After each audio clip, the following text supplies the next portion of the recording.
విశాఖ సముద్ర తీరంలో గల్లంతైన మత్స్యకారుల బోటు బోల్తా పడింది. 6 మత్స్యకారులు గల్లంతి కాగా ఒక్క మత్స్యకారుడు మాత్రం సురక్షితంగా బయటపడ్డాడు.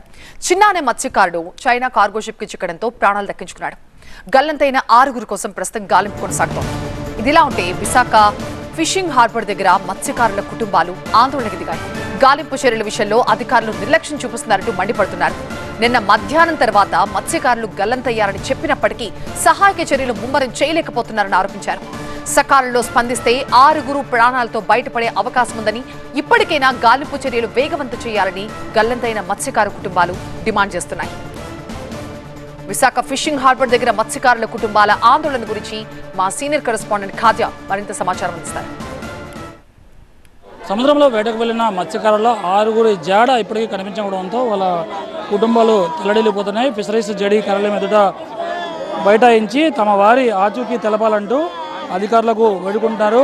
వీరందరూ కూడా ఆ మత్స్యకారులకు సంబంధించిన కుటుంబాలు. వీరిలో 5 ఒకే కుటుంబం చెందినవారు, మరొకరు భీములకి చెందిన మత్స్యకారులు ఉన్నారు. అందరూ కూడా ఒకే బోట్లో వెళ్ళారు. 7 మత్స్యకారులు వెళ్ళి ఒకరు సేఫ్గా డ్రైవర్ కారే చిన్న ప్రాణాపాయం నుంచి బయటపడి సేఫ్గా బయటకు వచ్చాడు. అయితే మిగతా 6 జాడ ఇప్పటి వరకు కనిపించడం లేదు. గంటలు గడుస్తోంది. అయినప్పటికీ వారు ఎలా ఉన్నారు, ఎక్కడ ఉన్నారో దానిపై వీరికి సమాధానం లేకపోవడంతో తీవ్రంగా తలడిల్లిపోయే పరిస్థితి మనం స్పష్టంగా చూస్తున్నాం. అందరిలో ఒక్కొక్కరిలో ఒక్కొక్క ఆవేదన కనిపిస్తుంది. ఎవరమ్మా మీ వాళ్ళు? ఎవరు? మా ఆయన చేతుడు, మా కొడుకు చిన్న. నిన్న 2:30 ఫోన్ చేశారు సార్. 2:30 ఫోన్ చేసి 6 గంటలు వస్తామన్నారు. 6 గంటల కాంచి 2 గంటల దాకా ఫోన్ స్విచ్ ఆఫ్. ఏటి అయిందో మాకు తెలియదు సార్. మాకు జరిగింది ఏటి జరిగిందో మాకు తెలియదు. మాకు సంతోషం. నా బిడ్డలు, నా భర్త, నా పిల్లలు నా కాడ రావాలి.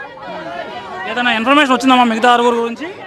లేదు సార్, ఇంకేమి తెలియలేదు. ఒక అతను అయితే వచ్చారు, బాబాయ్. ఇంక అతను కూడా రాలేదు ఇంటి వరకు. ఏదేమైనా క్షేమంగా తీసుకురమ్మని ప్రభుత్వాన్ని కోరుకుంటున్నాం. ఈ ఒక్కింటోలే 4 ఉన్నారు. ఇప్పుడు 7 మొత్తం టోటల్ అయితే 7. ఇంకా అతను ఉన్నారో లేరో కూడా తెలియట్లేదు. కనిపించి అసలు ఏం చెప్పలేదు అతని కోసం. సమాచారం ఇచ్చారమ్మా ఎలా ఉన్నారు ఏంటనేది?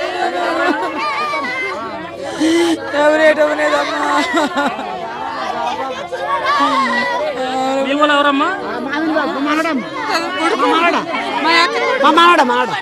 మా మాడ ముద్దుపాడు 4 10 మంది పోయిస్తాడు. మా మనడు బాబోయ్, మా ముగ్గే తిరిపాడు బాబోయ్, మమ్మల్ని ముగ్గే తిరిపాడవా కొండోడు.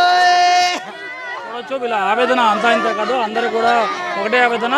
వేటకు వెళ్ళిన మత్స్యకారులంతా ఇప్పుడు జాడ కనిపించడం లేదు. దాదాపుగా 6 మత్స్యకారులు ఇప్పటికి కూడా ఆచూకీ లేకపోవడంతో ఆందోళన చెందే పరిస్థితి.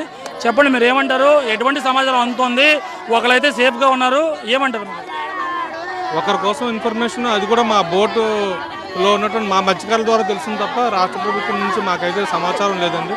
ఇప్పటివరకు కూడా అధికార యంత్రాంగం కూడా మాకు ఎటువంటి సమాచారం ఇన్ఫర్మేషన్ కూడా ఇవ్వలేదు. అందువల్ల ఇంత ఆవేదన చెందుతున్నాము. మరి ముఖ్యమంత్రి గారు దీని మీద ప్రత్యేకంగా దృష్టి సాధించాలని చెప్పి పేద మత్స్యకారులు అండి వాళ్ళకి ఏమీ తెలియదు. ప్రభుత్వమే ఆదుకోవాల్సిన బాధ్యత ప్రభుత్వం పైన ఉంది. 3 గంటల తర్వాత నుంచి ఫోన్ స్విచ్ ఆఫ్ అయిపోవడము. వీళ్ళు కూడా 5 గంటల వరకు వెయిట్ చేశారు. 5 గంటల తర్వాత నాకు ఇన్ఫర్మేషన్ చెప్పారు. నేను ఇంటికి వెళ్ళి వాళ్ళతో మాట్లాడిన తర్వాత నేను అనుకున్నది ఏంటంటే అలలో ఉధృతి ఎక్కువగా ఉంది, బోట్ ఏమో తిరగబడిపోయి వీళ్ళు ఇబ్బంది పడి ఉంటారు అని చెప్పేసి. కాకపోతే ఏంటంటే అందరూ యంగ్స్టర్స్ కాబట్టి, అందరూ ఈత కొట్టడంలో నిష్ణాతులు కాబట్టి వాళ్ళందరూ కూడా ఈత కొట్టుకుని బ్రతికే ఉంటారు అని చెప్పేసి మాకైతే ఒక ధైర్యం ఉంది. మేమైతే ధైర్యం కోల్పోలేదు. కాకపోతే ఈ రెస్క్యూ ఆపరేషన్ అనేది కొంచెం ముమ్మరంగా చేసి కోస్ట్ గార్డ్ కావచ్చు, ఇండియన్ నేవీ కావచ్చు, ఒక హెలికాప్టర్ చాపర్స్ పెట్టి వెతికిస్తే ఖచ్చితంగా వీళ్ళందరినీ రెస్క్యూ చేయాలి. ఎవరైతే ఈ 6 మత్స్యకారులు గల్లంతారో ఇంకా సేఫ్గానే ఉంటారనే నమ్మకం వీళ్ళు ఇంకా కొనసాగుతుంది. గాలింపులను ముమ్మరం చేస్తే వాళ్ళు తిరిగి సేఫ్గా వస్తారనే విషయాన్ని మీరు చెబుతున్నారు. అయితే ప్రభుత్వ అధికారులు స్పందించి గాలింపు చర్యలు వేగవంతం చేసి తమ వారి ఆచూకీ జాడ తెలపాలని వీరంతా కూడా కోరుతున్నారు. కెమెరా పర్సన్ బాబుతో ఖాజా టీవీ 9 విశాఖపట్నం.